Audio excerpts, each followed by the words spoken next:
concertation entre médecins. C'est le quotidien ici, au service néonatologie, en charge des prématurés du CHU de Yopougon. Ce matin, des jumeaux prématurés doivent être immédiatement pris en charge par le docteur Las Manguilao et son équipe. Hospitalisés aux urgences, ils présentent des signes d'ictère par le jaunissement de la peau. Il faut les mettre sous couveuse aux soins intensifs pour une séance de photothérapie. Étant donné qu'il était ictérique, c'est-à-dire jaune, il est mis d'emblée sous oxygène. Donc vous voyez, les constantes sont bonnes sous oxygène. Quand il n'avait pas l'oxygène, c'était un peu plus bas. Et on a commencé la photothérapie, qui est cette lumière bleue qui va lui permettre de déjaunir pour éviter de faire des complications de l'ictère qui sont l'ictère nucléaire qui peuvent le rendre handicapé à vie. Problème, le centre ne dispose que d'un seul appareil de photothérapie. L'un des jumeaux devra donc attendre son tour. Il est placé sous oxygène. Le professeur Lasman peut alors continuer sa visite quotidienne des prématurés. Ce jour, une maman aura la chance de prendre son bébé sur sa poitrine pour la séance kangourou. Elle aura attendu 11 jours. Dans cette salle, certaines mamans vivent déjà cette expérience qui semble leur faire du bien. C'est un prématuré qui va bien, mais il n'est pas encore prêt à sortir. Donc il part des soins intensifs pour aller en médecine néonatale et sa mère va le mettre en kangourou. On va commencer à éduquer sa maman pour qu'elle puisse s'en occuper. Elle met l'enfant contre la poitrine et puis elle est là. Toute la journée, c'est elle qui s'occupe de l'enfant, c'est elle qui lui donne à manger. Elle se familiarise avec ce petit enfant parce qu'ils sont tellement petits que parfois ils font peur. Dès le début, quand il a accouché, le bébé n'était pas avec moi. Donc, le premier jour, j'ai trouvé mon bébé dans ma poitrine, ça m'a fait plaisir. Nous, on vient les matins, on rentre à 18h. Et le bébé reste ici. Quand la nuit, c'est le matin qu'on vient trouver notre bébé. On s'occupe bien de notre bébé ici. Le service néonatologie du CHU de Yopougon a une capacité d'accueil de 32 lits. Il accueille en ce moment 50 bébés. Une réalité qui pousse l'équipe du professeur Lasman à refuser de nouveaux prématurés. Autre réalité dans ce service, les bébés abandonnés. Des mères disparaissent après avoir donné naissance aux bébés ou les abandonnent dans les poubelles du CHU, tout simplement. C'est le cas de ce nourrisson de 4 mois, dont la mère a disparu dans la nature après l'accouchement. Le centre a dû le prendre en charge. C'est une petite fille qui est née prématurée, une prématurité modérée avec une grosse souffrance. Que les parents ont eu peur, la maman est une jeune adolescente, et les parents ont eu peur des conséquences qu'aurait pu avoir la maladie de l'enfant sur leur enfant et ils l'ont abandonnée. Je lui donne son bain chaque 15 heures et quand elle pleure, on sent qu'elle a besoin vraiment de l'amour d'une mère. Donc on la prend, on la met au dos, on fait tout ce qu'on doit faire pour elle. On a beaucoup de compassion pour elle. Selon le chef du service, les causes de ces naissances avant la 37e semaine de grossesse, appelée naissance prématurée, sont nombreuses. Elles peuvent tout de même être évitées. On a des causes liées à la mère, des causes liées au fœtus, une mère qui travaille beaucoup, une mère qui a une infection, une mère qui a une pathologie, notamment un diabète, une hypertension, une anémie, une insuffisance rénale, peut mettre au monde un enfant prématuré. Pour éviter d'avoir des enfants prématurés, c'est vraiment le suivi de la grossesse, ce qui permet, lorsqu'une grossesse est bien suivie, d'éviter d'accoucher prématurément parce que la mère aura reçu tous les conseils nécessaires. Que deviennent les prématurés qui réussissent toutes ces étapes, de l'urgence à la photothérapie sous couveuse en passant par la méthode kangourou? Comment vivent-ils une fois sortis de l'hôpital? Pour avoir des réponses à ces questions, nous nous rendons à la Riviera Abata à la rencontre de Leïla Chérif, une prématurée âgée de 21 ans aujourd'hui. Leïla est mère d'un garçon d'1 an. Elle n'est pas différente des enfants de son âge nés à terme. Sa mère se souvient des 750 grammes qu'elle pesait à la naissance. Si ma mémoire est bonne, elle faisait 750 grammes.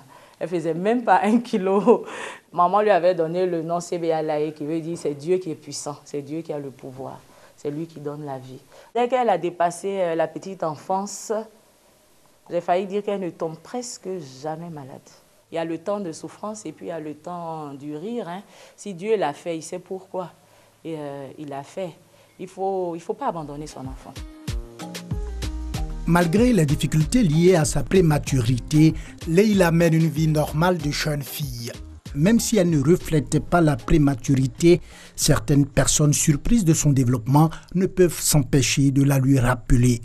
Il y a toujours des vieilles personnes qui vont toujours dire hey, c'est pas toi quand tu étais petite, tu étais prématurée. Hey, l'homme n'est rien.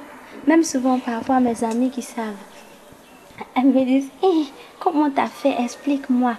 Quand tu étais petit, comment t'as fait pour survivre jusqu'à... Comme Leïla Chérif, de nombreux prématurés survivent chaque jour à travers le monde. Certains sont devenus des célébrités. Au nombre de ceux-ci, Albert Einstein, prix Nobel, grand physicien, auteur de la théorie de la relativité. Isaac Newton, auteur de la loi de la gravité, né prématuré avec 1,5 kg. Et Sidney Poitier, premier comédien afro-américain à remporter un Oscar. Contrairement à eux, un grand nombre meurt et d'autres continuent de souffrir de complications, faute de prise en charge. Selon l'OMS, un bébé sur 10 naît prématuré dans le monde. L'Afrique et l'Asie du Sud enregistrent le plus grand taux. Plus de 60% des naissances prématurées sont enregistrées tous les ans dans ces deux parties du globe.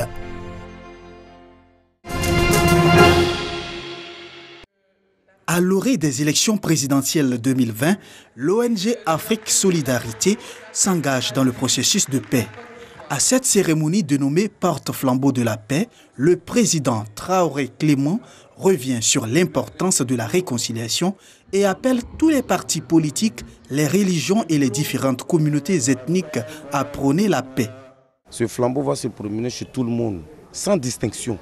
On doit aller dans les contrées, on doit faire des projections de vidéos, de diapos pour dire voilà les conséquences de la guerre. On ne veut plus de la guerre. Pour faire passer son message, l'ONG Afrique Solidarité bénéficie également du soutien de plusieurs personnalités dont la sénatrice Henriette Dao Gabala. Tout le monde veut la paix, mais on attend que ce soit le gouvernement qui nous envoie la paix, on attend que ce soit les organisations internationales qui nous envoient la paix, mais la paix, elle s'attire et elle se construit. Dans les prochains jours, l'ONG Afrique Solidarité entend sillonner les autres communes du district d'Abidjan et même des villes de l'intérieur du pays pour parler de paix durable, gage de tout développement. Une pancarte dressée à l'effigie de l'artiste, des bougies allumées et des gerbes de fleurs posées sur un terre-plan. Nous sommes à Angré, 7e tranche, dans la commune de Cocody, où s'est produit l'accident qui a causé la mort de DJ Arafat, le roi du coupé décalé. Aujourd'hui, mon école est prise, vous voulez ma mort. Et quand le DJ qui me dit, tu n'as pas chanté mon nom, alors que je ne joue pas ta musique et je ne comprends pas. La musique d'aujourd'hui est devenue comme du caca. Ce lieu ne désemplit pas depuis la mort tragique de l'artiste. L'endroit est devenu un lieu de recueillement pour les amis, fans et proches de l'artiste. Je n'ai pas de force pour dire quelque chose. J'attends d'atterrir mon ami. C'est que j'ai dit que les gens s'aiment. Ouais, Yoro, c'est un lion. Et un lion ne meurt jamais. Voilà. Un lion va rugir ailleurs, sur d'autres cieux. C'est un déplacement. Donc dès que je suis arrivé aujourd'hui, en même temps je suis venu. Il fallait que je vienne rendre hommage à mon commandant. C'est quelqu'un que j'aimais beaucoup en fait. C'est un grand homme. Voilà, je passais juste et ma fille m'a dit c'est juste ici qu'Arafat et tout le monde venait se recueillir. Je suis venue juste me recueillir comme tout le monde. Je me recueillir, prier pour lui. Prier voilà, qu'il repose en paix. Son âme repose en paix. Voilà la Chine, regardez leur visage. Et tout ce qui ressemble à la Chine. On a mal, on en deuil. Ça fait combien de jours il dort par cause d'Arafat?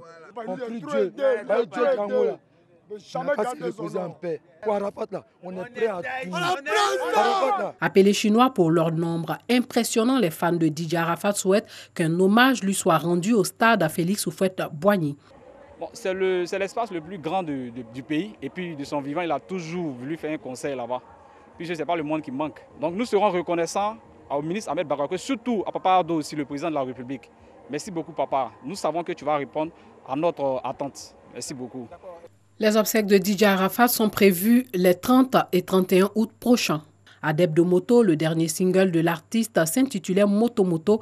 Ironie du sort, c'est après un accident de moto dans la nuit du dimanche 11 août que DJ Arafat a perdu la vie.